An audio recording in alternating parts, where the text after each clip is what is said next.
So last week, decent silver scalp.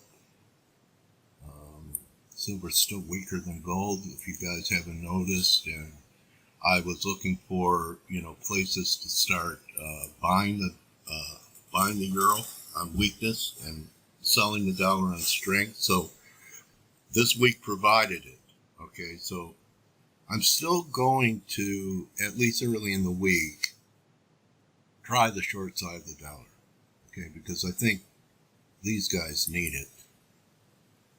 All the indexes.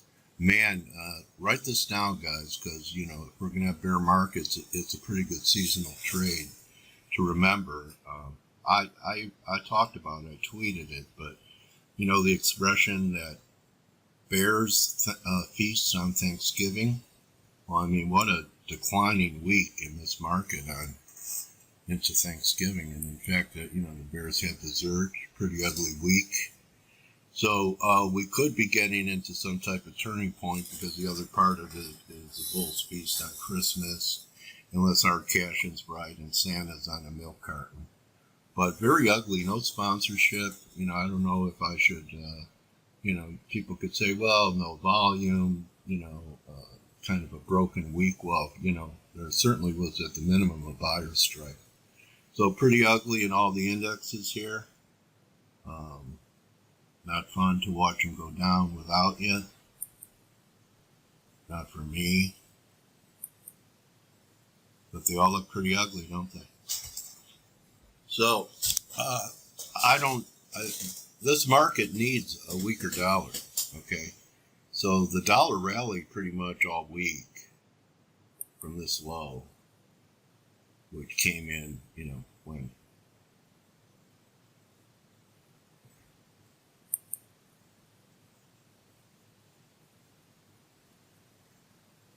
The low was Tuesday. Okay. And it had a decent week. So for early next week, I'm going to give it a shot for like maybe a head and shoulders up here. Be a seller in the Dixie between here and 97.20. Risk the high, while at the same time, I'm aware that it could be a third drive coming. Right, so it's one of two possibilities. Failing rally, how will we know? Closes under 96.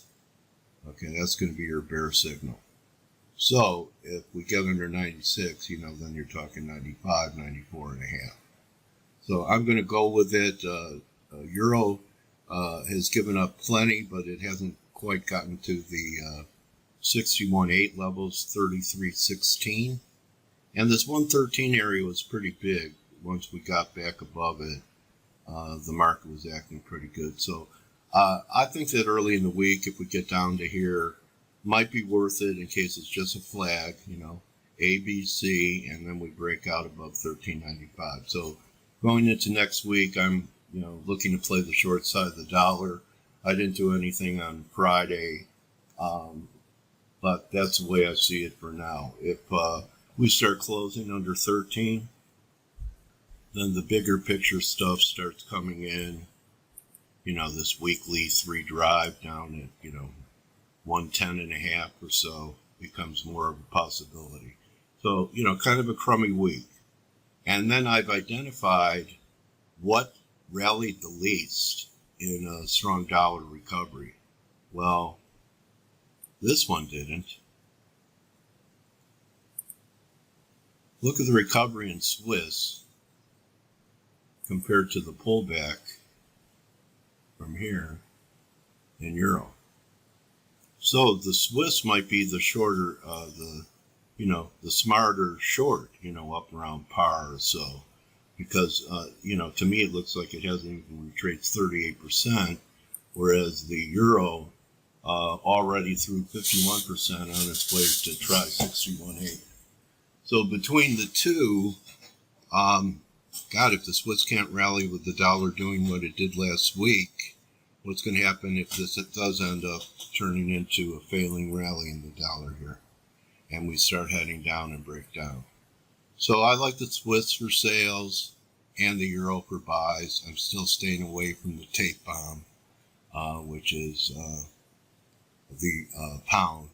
I do have an idea that if we get the alternate scenario here, I actually think the Aussie and Kiwi have been holding up the best out of all of them.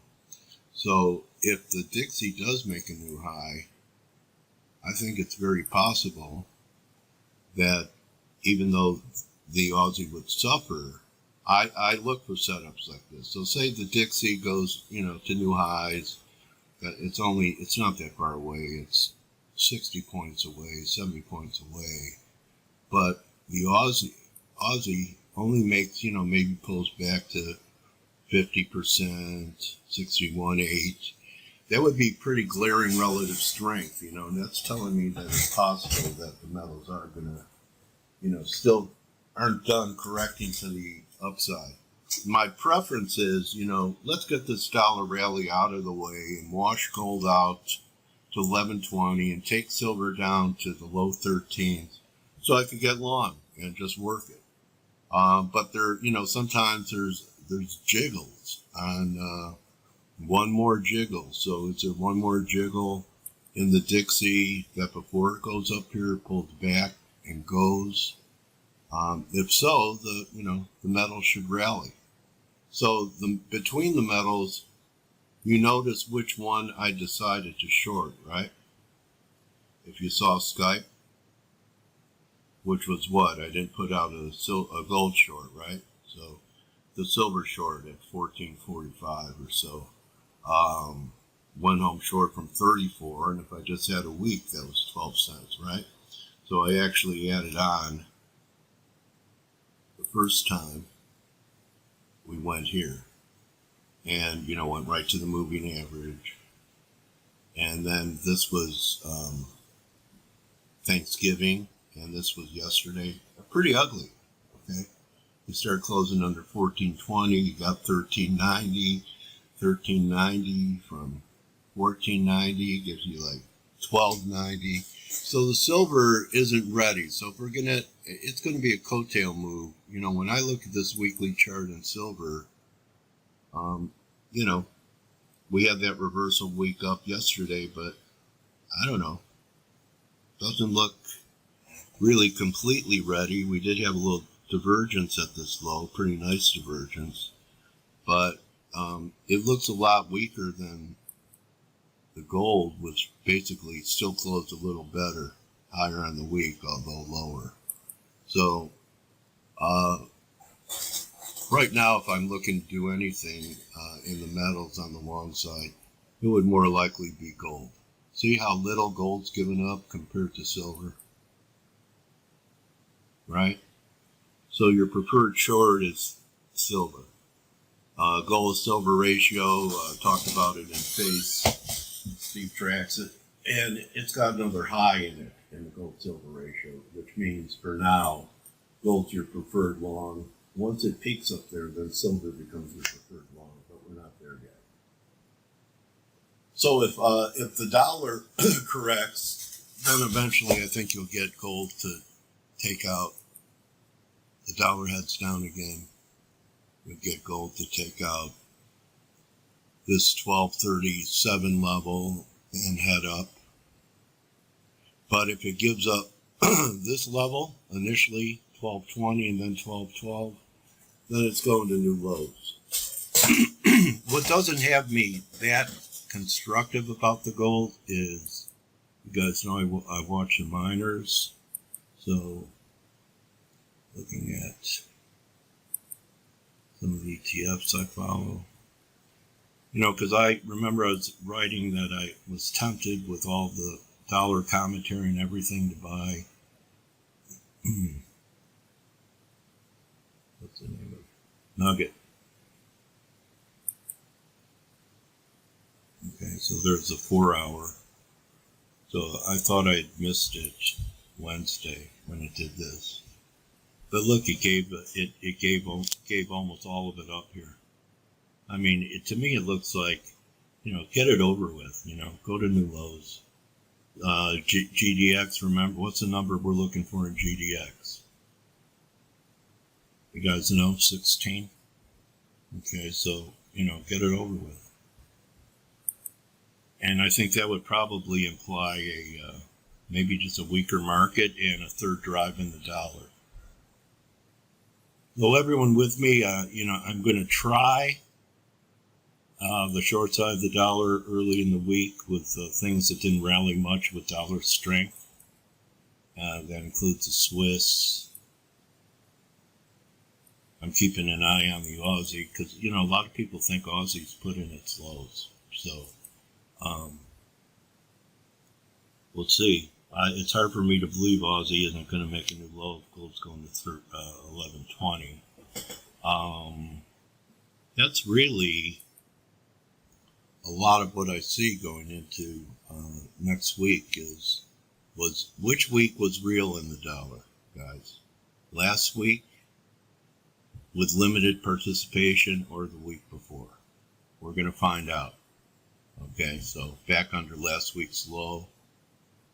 Should get a break in the dollar to 93.27. It should support metals, and maybe I will miss nugget for this last push at 1260 gold, 1280. And then of course now we know the line in the sand for silver too, that if we get above the Thanksgiving high, it'll take a pretty strong gold market, I think, for that to happen. Like around 1450, like I was talking about last week, this 1450 level. We got above it partially, and it served as pretty good resistance on the 1 hour. So to me, if we get over 1450, then we have a shot. See this flat top here? Towards 1560. Otherwise, the low 13s are coming. So the big question is the dollar going to blow off one more time into the Fed? Or is the dollar going to sell off and give some relief to commodity markets and even the stock market so that we could generate a rally or so for a few weeks? That's a big question facing the markets. I'm going to go with the week before last was significant in the dollar, and that this bounce in the dollar is giving me an opportunity, if I didn't catch the first wave down, which I caught a decent piece of being short Swiss. Okay? Metals wise, there's no place I really think I want to step into the long side of gold right here, except a breakout over 1237. You got to hold your nose and buy it because you could have $30 pretty quick. And if you want to get a lead, someone put a gun to my head and said, hey, what's next week's off number? It's going to be 1227. 40.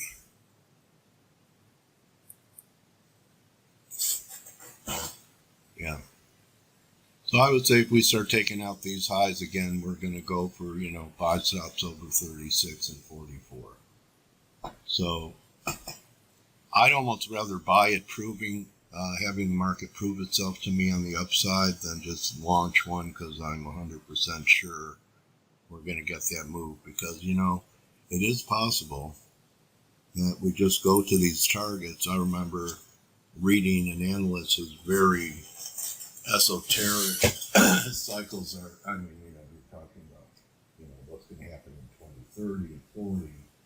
And that one sentence sticks in my mind that the bear market in gold should be over by the end of this year. So, we're almost there at the end of this year.